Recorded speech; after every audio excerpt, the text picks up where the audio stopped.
ದರ್ಶನ್ ಅವರಿಗೆ ಈಗ ಜಾಮೀನೇನೋ ಮಂಜೂರಾಗಿದೆ. ಬಟ್ ಮಧ್ಯಂತರ ಜಾಮೀನು ಸಿಕ್ಕಾಗಲೂ ಕೂಡ ನಾವು ಸುಪ್ರೀಂ ಕೋರ್ಟಿಗೆ ಹೋಗ್ತೀವಿ ಅಂತೇಳಿ ಮಧ್ಯಂತರ ಅರ್ಜಿಯನ್ನು ಬೇಲನ್ನು ಪ್ರಶ್ನೆ ಮಾಡಿ ಕೋರ್ಟಿಗೆ ಹೋಗಿದ್ರು ಸುಪ್ರೀಂ ಕೋರ್ಟಿಗೆ. ಅದಿನ್ನೂ ವಿಚಾರಣೆಗೆ ಬಂದಿಲ್ಲ. ಈಗ ಅದರ ಮಧ್ಯದಲ್ಲಿ ರೆಗ್ಯುಲರ್ ಬೇಲ್ ಸಿಕ್ಕಿರೋದ್ರಿಂದ ಮತ್ತೊಂದು ಶಾಕ್ ದರ್ಶನ್ ಅವರಿಗೆ ಕಾದಿದೆಯಾ. ಈ ಕಡೆ ಖುಷಿ ಇದೆ, ಇನ್ನೊಂದು ಕಡೆಗೆ ಶಾಕ್ ಬೇರೆ. ಯಾಕೆ ಅಂತಂದರೆ ದರ್ಶನ್ ಜಾಮೀನು ಆದೇಶವನ್ನು ಪ್ರಶ್ನಿಸಿ ಮೇಲ್ಮನವಿ ಹೋಗುವಂಥ ಸಾಧ್ಯತೆ ಇದೆ ಅಂತಿದ್ದಾರೆ. ಸುಪ್ರೀಂ ಕೋರ್ಟ್ಗೆ ಮೇಲ್ಮನವಿ ಹೋಗೋ ಬಗ್ಗೆ ಚರ್ಚೆಯನ್ನು ಕೂಡ ಮಾಡ್ಕೊಂಡಿದ್ದಾರಂತೆ. ಹಿರಿಯ ಅಧಿಕಾರಿಗಳಿಂದ ಈಗ ಮೇಲ್ಮನವಿ ಬಗ್ಗೆ ಚರ್ಚೆಯನ್ನು ಮಾಡ್ತಾ ಇದ್ದಾರೆ. ಮಧ್ಯಂತರ ಮೇಲ್ಮನವಿಗೂ ಕೂಡ ಈಗ ಬೇಲ್ಗೂ ಕೂಡ ಮೇಲ್ಮನವಿಯನ್ನ ಪೊಲೀಸರು ಹೋಗಿದ್ರು. ಅದರ ವಿಚಾರಣೆ ಇನ್ನೂ ಬಂದಿಲ್ಲ. ಅದನ್ನ ಕಮಿಷನರ್ ಅವರು ಹೇಳ್ತಾ ಇದ್ರು. ಅದು ಡಿಫಾಲ್ಟ್ ವಜಾ ಆಗುತ್ತೆ ಸರ್. ಈಗ ಅದು ಆಟೋಮೆಟಿಕ್ಲಿ ವಜಾ ಆಗುತ್ತೆ. ಅದು ಯಾಕಂದ್ರೆ ರೆಗ್ಯುಲರ್ ಬೇಲ್ ವಿಚಾರಕ್ಕೆ ಹೊರಟೋಗ್ಬಿಡುತ್ತೆ.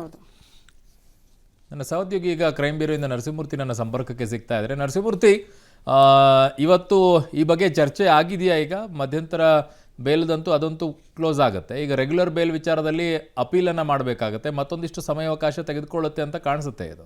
ನಿಜ ಅರುಣ್, ಯಾಕಂತ ಹೇಳಿದ್ರೆ ಕೆಳ ಹಂತದ ನ್ಯಾಯಾಲಯದಲ್ಲಿ ಏನಾದರೂ ಬೇಲ್ ಸಿಕ್ಕಂತಹ ಸಂದರ್ಭದಲ್ಲಿ ಹೈಕೋರ್ಟ್ಗೆ ಅದನ್ನು ರಿಜೆಕ್ಟ್ ಮಾಡಿ ಅನ್ನೋ ಮಟ್ಟಿಗೆ ಹೋಗ್ತಾರೆ. ಹೈಕೋರ್ಟಲ್ಲಿ ಜಾಮೀನು ಏನಾದ್ರು ಸಿಕ್ಕಂತಹ ಸಂದರ್ಭದಲ್ಲಿ ಸುಪ್ರೀಂ ಕೋರ್ಟ್ಗೆ ಅರ್ಜಿಯನ್ನು ಹಾಕ್ಕೊಳ್ತಾರೆ. ಇಂಥ ಪ್ರಕರಣದಲ್ಲಿ ಇವರು ಭಾಗಿದಾರರಾಗಿದ್ದಾರೆ, ಹೀಗಾಗಿ ಹೈಕೋರ್ಟ್ನ ಆದೇಶವನ್ನು ವಜಾಗೊಳಿಸಬೇಕು, ಜಾಮೀನಿನ ಆದೇಶವನ್ನು ರದ್ದು ಮಾಡಿ ಅನ್ನೋ ಮಟ್ಟಿಗೆ ಸುಪ್ರೀಂ ಕೋರ್ಟ್ಗೆ ಹೋಗೋದಕ್ಕೆ ತಯಾರಿಯನ್ನು ಮಾಡ್ಕೊಳ್ತಿದ್ದಾರೆ. ಕಾರಣ ಇದು ಪ್ರೋಸೆಸ್ ಅಷ್ಟೇ. ಈ ಹಿಂದೆ ಸಾಕಷ್ಟು ಪ್ರಕರಣಗಳಲ್ಲಿ ಪೊಲೀಸರು ಹೈಕೋರ್ಟ್ ಇರ್ಬೋದು ಅಥವಾ ಸುಪ್ರೀಂ ಕೋರ್ಟ್ಗಳಲ್ಲಿ ಮೇಲ್ಮನವಿಯನ್ನು ಸಲ್ಲಿಸಿದ್ದಾರೆ. ಇಲ್ಲೂ ಕೂಡ ಸಲ್ಲಿಸೋದಕ್ಕೆ ಸಿದ್ಧತೆಗಳನ್ನು ಮಾಡ್ಕೊಂಡಿದ್ದಾರೆ.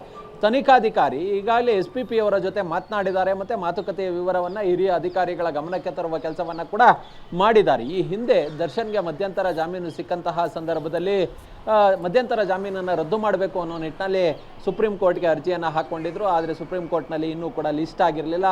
ಇಲ್ಲಿ ರೆಗ್ಯುಲರ್ ಜಾಮೀನು ಹೈಕೋರ್ಟ್ನಲ್ಲಿ ಸಿಕ್ಕಿರೋದ್ರಿಂದ ಇದೀಗ ಸುಪ್ರೀಂ ಕೋರ್ಟ್ನಲ್ಲಿ ಪೊಲೀಸರು ಸಲ್ಲಿಸಿರುವ ಮಧ್ಯಂತರ ಜಾಮೀನನ್ನು ರದ್ದುಗೊಳಿಸಬೇಕು ಅನ್ನೋ ಅರ್ಜಿ ಏನಿದೆ ಅದು ಡಿಫಾಲ್ಟ್ ವಜಾ ಆಗುತ್ತೆ. ಅದಾದ ಬಳಿಕ ಈಗೇನು ರೆಗ್ಯುಲರ್ ಜಾಮೀನಿನ ಅರ್ಜಿ ಆಗ್ತಂತಹ ಸಂದರ್ಭದಲ್ಲಿ ಈಗ ರೆಗ್ಯುಲರ್ ಬೇಲ್ ಸಿಕ್ಕಿದೆ, ಹೀಗಾಗಿ ಇದನ್ನು ಸರ್ಟಿಫೈಡ್ ಕಾಪಿಯನ್ನು ತೆಗೆದುಕೊಳ್ತಾರೆ. ಅದಾದ ಬಳಿಕ ಮತ್ತೆ ಸುಪ್ರೀಂ ಕೋರ್ಟ್ನಲ್ಲಿ ಪ್ರಶ್ನೆ ಮಾಡೋದಕ್ಕೆ ಸಿದ್ಧತೆಗಳನ್ನು ಸಹ ಮಾಡಿಕೊಂಡಿದ್ದಾರೆ. ಈ ಬಗ್ಗೆ ಹಿರಿಯ ಅಧಿಕಾರಿಗಳು ಒಂದಷ್ಟು ಮಾತುಕತೆಯನ್ನು ಕೂಡ ಮಾಡಿದ್ದಾರೆ. ಅದು SPP ಅವರ ಜೊತೆಗೂ ಕೂಡ ಮಾತನಾಡಿದ್ದಾರೆ. ಮತ್ತು ಗೃಹ ಇಲಾಖೆಯಿಂದ ಪರ್ಮಿಷನನ್ನು ಪಡೆದುಕೊಂಡಂತಹ ಬಳಿಕ ಸುಪ್ರೀಂ ಕೋರ್ಟ್ಗೆ ಅರ್ಜಿ ಹಾಕಿಕೊಳ್ಳುವ ಎಲ್ಲ ಲಕ್ಷಣಗಳು ಇದ್ದಾವೆ. ಅವರು ಓಕೆ ನರಸಿಂಹಮೂರ್ತಿ, ಆದರೆ ಈ ವಿಚಾರದಲ್ಲಿ ಈಗ ಪ್ರಶ್ನೆ ಎದ್ದೇಳುವಂಥದ್ದು, ಮಧ್ಯಂತರ ಜಾಮೀನಿನ ವಿಚಾರದಲ್ಲಿ 6 ವಾರ ಅವಕಾಶ ಸಿಕ್ಕಾಗಲೂ ಕೂಡ ಅದನ್ನು ಅರ್ಜಿಯನ್ನು ಸಲ್ಲಿಸಿ ಅದು ಹೀರಿಂಗು ಕೂಡ ಸುಪ್ರೀಂ ಕೋರ್ಟಲ್ಲಿ ಬರದೇ ಇದ್ದಾಗ ಇದಿನ್ನೂ ಬಹಳ ತಡವಾಗಿ ಹೋಗ್ಬಿಡುತ್ತಾ ಅಂತ. ಅರುಣ್, ಇಲ್ಲ, ಈಗ ಇಂಟ್ರಿಮ್ ಬೇಲ್ಗಾಗಿ ಬೇಲ್ ಸಿಕ್ಕ ಬಳಿಕ ಆ ಇಂಟ್ರಿಮ್ ಬೇಲ್ ಕಾಪಿಯನ್ನು ತೆಗೆದುಕೊಳ್ಳೋದು, ಮತ್ತು ಆ ವೆಕೇಷನ್ ರಜಾ ಇತ್ತು ಸುಪ್ರೀಂ ಕೋರ್ಟ್ನಲ್ಲಿ, ಹೀಗಾಗಿ ಯಾವ ಬೆಂಚ್ಗೆ ಹಾಕಿಕೊಳ್ಬೇಕು ಆ ಪ್ರೊಸೀಜರ್ ಇತ್ತಲ್ಲ, ಅದು ಸಾಕಷ್ಟು ಸಮಯ ಹಿಡಿದಿತ್ತು. ಅದ್ರ ಜೊತೆಗೆ ಚಾರ್ಜ್ ಶೀಟನ್ನು ಇಂಗ್ಲೀಷ್ಗೆ ತರ್ಜುಮೆ ಮಾಡಬೇಕಿತ್ತು. ಹೆಚ್ಚುವರಿ ಚಾರ್ಜ್ ಶೀಟ್ ಹಾಕಿದ್ರು, ಅದನ್ನು ಕೂಡ ಇಂಗ್ಲೀಷ್ಗೆ ಕನ್ವರ್ಟ್ ಮಾಡಬೇಕಿತ್ತು. ಹೀಗಾಗಿ ಸಾಕಷ್ಟು ಸಮಯ ಹಿಡಿದಿತ್ತು. ಇದೀಗ ರೆಗ್ಯುಲರ್ ಜಾಮೀನು ಸಿಕ್ಕಿರೋದ್ರಿಂದ ಇದೀಗ ರೆಗ್ಯುಲರ್ ಆದೇಶದ ಕಾಪಿಯನ್ನು ತೆಗೆದುಕೊಳ್ಬೇಕಾಗುತ್ತೆ. ಅದ್ರ ಜೊತೆಗೆ ಗೃಹ ಇಲಾಖೆಗೆ ಮನವಿಯನ್ನು ಮಾಡ್ಕೊಳ್ತಾರೆ. ಹೀಗೆ ಜಾಮೀನು ಸಿಕ್ಕಿದೆ ಇಂಥ ಪ್ರಕರಣದಲ್ಲಿ ಮೇಲ್ಮನವಿಯನ್ನು ಹೋಗ್ತೀವಿ, ಅದಕ್ಕೆ ಪರ್ಮಿಷನನ್ನು ಕೊಡಬೇಕು ಅಂತೇಳಿ ಆ ಬಳಿಕ ಗೃಹ ಇಲಾಖೆಯಿಂದ ಪರ್ಮಿಷನನ್ನು ತೆಗೆದುಕೊಳ್ಬೇಕು. ಆ ಬಳಿಕವಷ್ಟೇ ಸುಪ್ರೀಂ ಕೋರ್ಟ್ಗೆ ಅರ್ಜಿಯನ್ನು ಹಾಕ್ಕೊಳ್ಳೋದಕ್ಕೆ ಸಾಧ್ಯ.